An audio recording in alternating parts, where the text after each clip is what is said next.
Sir, आज बेरोजगारों के लिए जो योजना आपने शुरू की थी उसके तीसरे चरण में आपने गाड़ियां दी हैं, क्या कहना चाहेंगे? ये योजना राजीव गांधी स्टार्टअप योजना के तहत दी जा रही है। हमारी सरकार ने सरकारी कार्यालयों में जो डीजल इंजन की गाड़ियां उसको कम करने की दिशा में कदम उठाया। उसके लिए एक योजना सोची गई। उस योजना को स्वरूप देने के लिए राजीव गांधी ई टैक्सी योजना शुरू की गई। मकसद ये था कि हिमाचल के पर्यावरण को बचाए रखा जाए, हिमाचल के पर्यावरण के साथ कोई खिलवाड़ ना हो और प्रदूषित वायु को दूर करना है, और ताकि जो हमारे वायु में प्रदूषण फैला है उसको भी कम किया जाए। इस उद्देश्य से राजीव गांधी ई टैक्सी स्टार्टअप योजना की शुरुआत की गई। आपको जानकर ये खुशी होगी कि आज 20 गाड़ियों के साथ तकरीबन 80 गाड़ियाँ युवा बेरोजगारों को 50% सब्सिडी के साथ दी गई। इस योजना के तहत अगर एक गाड़ी 14 लाख की है तो उसमें 7 लाख रुपया सरकार देगी। जो गाड़ी खरीदने वाला युवा साथी है उसको सिर्फ मार्जिनल मनी का 10% देना पड़ेगा। कितना देना पड़ेगा? 10%, यानी कि 14 लाख में से 1,40,000 रुपया देना पड़ेगा, और उन्हें बैंक गारंटी भी कोई देनी नहीं पड़ेगी।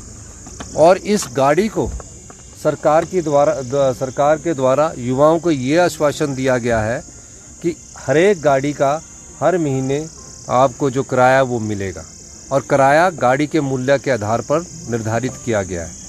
यानी कि 14 लाख वाली गाड़ी को 10 से 14 लाख की गाड़ी को 50,000, 15 से 20 लाख की गाड़ी को 65,000 और 20 लाख से ऊपर की गाड़ी को 75,000। इस तरह युवाओं को ये 75,000, 60,000, 50,000 पर महीना मिलेगा।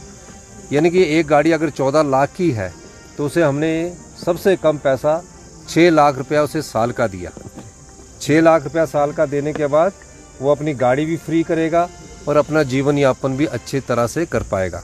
और इसके अलावा उन्हें ये भी आश्वासन है, अश्योरेंस है कि सरकार आपकी गाड़ी 4 साल लगाएगी, और उसके बाद आप गाड़ी को ठीक रखोगे तो 3 साल और लगाएगी, 4 3 7 साल। तो 80 जगह सरकारी क्षेत्र में ये गाड़ियाँ लग चुकी है। यानी कि सरकारी क्षेत्र में 80 जगह ये गाड़ियाँ लग चुकी है। इससे युवाओं को रोज़गार भी मिला और अपने जीवन यापन को अच्छा करने का सम्मान भी मिला। ये योजना शुरू में अधिकारियों के कारण थोड़ी देरी हुई, लेकिन हमारी सरकार की कटिबद्धता थी और हमने इस दिशा में आगे बढ़ना शुरू किया। जो पर्यावरण मुक्त अपनी स्टेट को प्रदूषण मुक्त अपनी स्टेट को बनाना चाहते हैं और पर्यावरण युक्त स्टेट बनाने की दिशा में हम कदम बढ़ा रहे हैं। सर, एक फैसले में कोर्ट ने कहा है कि मंदिरों का पैसा जो है मंदिरों में इस्तेमाल होगा। सर, किस तरह देखिए सरकार इस फैसले को? ठीक है, जो कोर्ट ने कहा ठीक कहा होगा। सर, शांता कुमार जी का बयान आया है कि विपक्ष को भी बुलाना चाहिए था, जो वीरभद्र सिंह की प्रतिमा अनावरण का कार्यक्रम। मैंने वो बयान देखा नहीं है, और बताइए। सर, नेता विपक्ष ने कल एक बयान दिया जो हाउस ऑफ लॉर्ड्स में आपने संबोधित किया था। उन्होंने कहा कि वो एक प्राइवेट फंक्शन था और वहाँ ऑफिशियली जो है। देखिए, आपने अपनी अखबारों को भी देखा और हमारी स्टेटमेंट भी देखना। हाउस ऑफ लॉर्ड्स में इंडियन यूरोपियन यूनियन को मैंने संबोधित किया, वहाँ हाउस ऑफ लॉर्ड्स के भी सदस्य थे। अब हमारे इन बातों पर वो चर्चा करते हैं, उनको बोलना पता कीजिए ना। इंडियन HRTC के पेंशनर आज हड़ताल पर हैं, चौड़ा मैदान में बैठे हैं हड़ताल पर। मांगे यही है कि 1 तारीख को पेंशन मिले और जो एरियर है वो भी दे दें। HRTC की जो मांगे हैं वो मेरे ख्याल डिप्टी चीफ मिनिस्टर साहब कर रहे हैं। अब HRTC को हम हर साल सरकार की तरफ से 750 करोड़ रुपया देते हैं। 750 करोड़ रुपया सरकार की तरफ से दिया जाता है, और HRTC जो अपनी बसें चलाती है उन बसों की जो आय होती है, चाहे वो स्कूल में बस जाती है, चाहे वो सब्सिडाइज बस की रूप में जाती है, उन सब की आय भी 70 करोड़ रुपए के करीब हर महीने होती है। इस महीने क्योंकि आपदा रही और 2 महीने HRTC को काम नहीं रहा, उस संदर्भ में मैंने अभी बात की है कि जब HRTC की कमाई इन 2 महीनों में नहीं हुई तो उसकी गैप की भरपाई के लिए भी सरकार थोड़ा आगे आने का प्रयास कर रही है।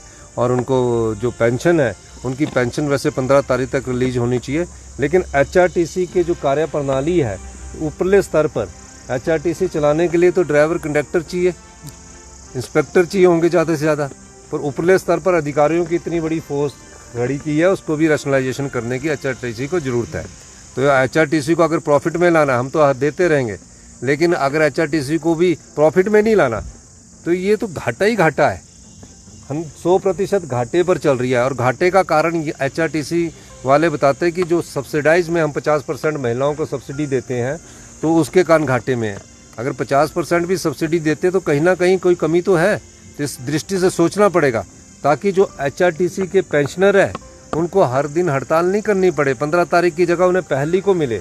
उस दृष्टि से अगर ये हमारे साथ सहयोग करेंगे तो मेरा मानना है कि जो HRTC के एम्प्लॉयज़ भी हैं उनको पेंशन भी मिलती रहेगी।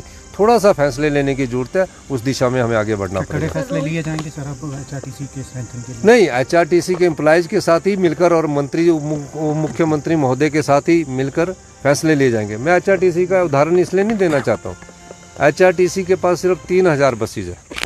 3000 बसेज के लिए आपके ड्राइवर कंडक्टर पूरे होने चाहिए, इंस्पेक्टर पूरा, उनको नाइट पूरी मिलनी चाहिए, ओवर टाइम पूरा मिलना चाहिए, मेडिकल रिवर्समेंट पूरी मिलनी चाहिए। कमी कहाँ रहेगी? सरकार तो दे रही है, सरकार 60-70 करोड़ रुपये हर साल दे रही है। अगर हम 70 करोड़ एक साल में 720 करोड़ रुपया दे रहे हैं, कितना दे रहे हैं? 720, 60 करोड़ के हिसाब से कितना हो गया? हर महीने ग्रांट जाती है, 720 दे रहे हैं। HRTC जो अपनी कमाई करती है वो भी 60 करोड़ के करीब होगी, तो 120 करोड़ रुपया महीने के कमा रहे हैं, तो 1500 करोड़ रुपया 5 साल में हम 7500, हम सरकार की तरफ से 3000 करोड़ आएगा और 3000 करोड़ उनकी तरफ से आएगा। और 7000 करोड़ के लिए 3000 बसें चलाना कोई मुश्किल बात नहीं है। थोड़ा ठीक करने की ज़रूरत है, जो HRTC में रैशनलाइजेशन करने की ज़रूरत है।